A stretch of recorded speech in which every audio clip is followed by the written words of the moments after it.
When truth echoes through time, Nnamdi Kanu, Buhari, and the shameful deceit of the whole country.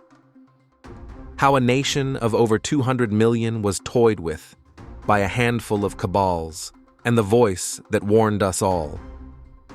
Is the recent revelation a suspicious confirmation? In a strange twist of history, Nigeria has reportedly confirmed the death of President Muhammadu Buhari, an announcement that comes not with mourning, but with a cloud of deep suspicion. The timing, the vagueness, and the manner of the disclosure point not to tragedy, but to cover-up. For many Nigerians, particularly those who listened in 2017 when Nnamdi Kanu sounded the alarm, this is not a news, it is a vindication. For years, the notion that Buhari had died and was replaced by a body double or controlled in absentia was dismissed, ridiculed, and buried under official denials. But now, as the truth begins to crack through the deception, the voice of Nnamdi Kanu that once cried in the wilderness now resonates with haunting clarity. Was Nnamdi Kanu's 2017 declaration madness or premonition? In 2017, Mazi Nnamdi Kanu, leader of the indigenous people of Biafra, IPOB, stood boldly and told the world that Muhammadu Buhari had died in a London hospital. He went further to say that what Nigerians were seeing in public was not the real Buhari, but a lookalike from Sudan, whom he called Jubril al-Sudani. His claims were supported by what many dismissed as conspiracy theories, photographic comparisons of Buhari's ears, voice inconsistencies, differences in handwriting, and even physical posture.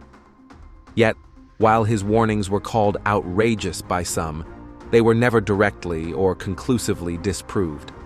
Rather than investigate or debate the facts, the Nigerian establishment responded with brute force, labeling Mr. Kanu a rebel, jailing him, and attempting to silence him. But time, as always, tells its own truth. Have thought about the silence and the complicity of institutions?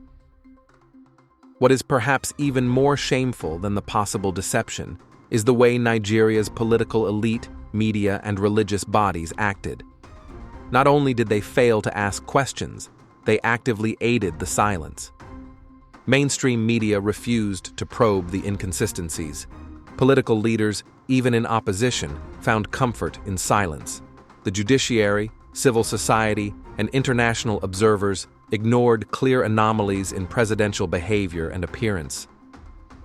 It was not just a conspiracy of a few, this was a conspiracy of collective cowardice. What about the cabals that ruled Nigeria unelected?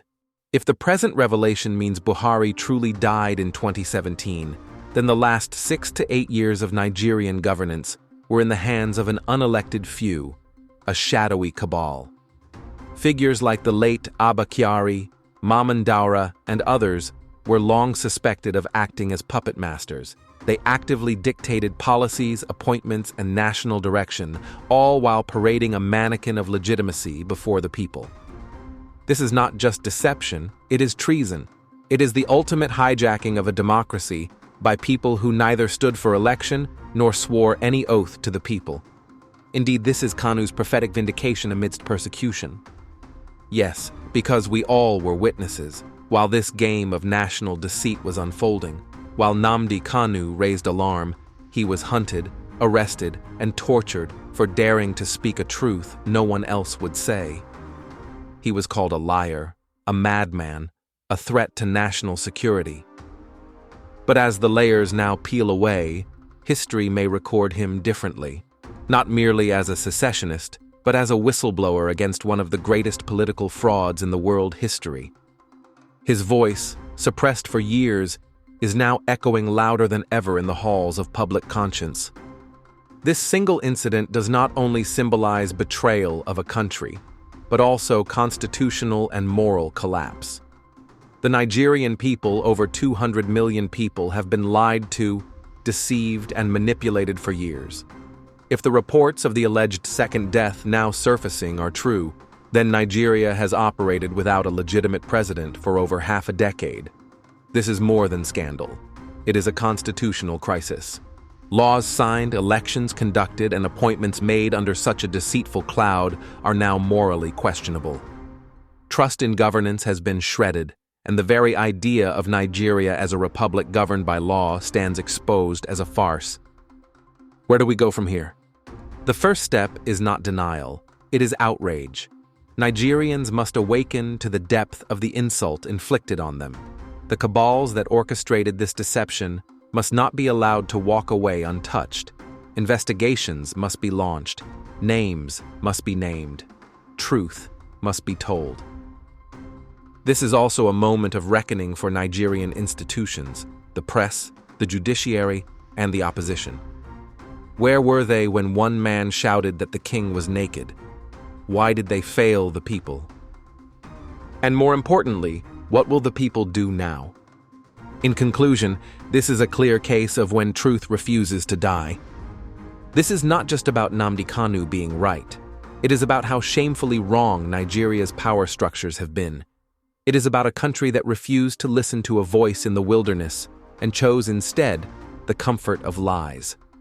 Now, the lies are falling apart, and Nigeria stands naked before the world. The real question presently is not whether Buhari died in 2017. The question is, what will Nigerians do now that they know? Will they rise, or will they be lied to again? Family Writers Press International.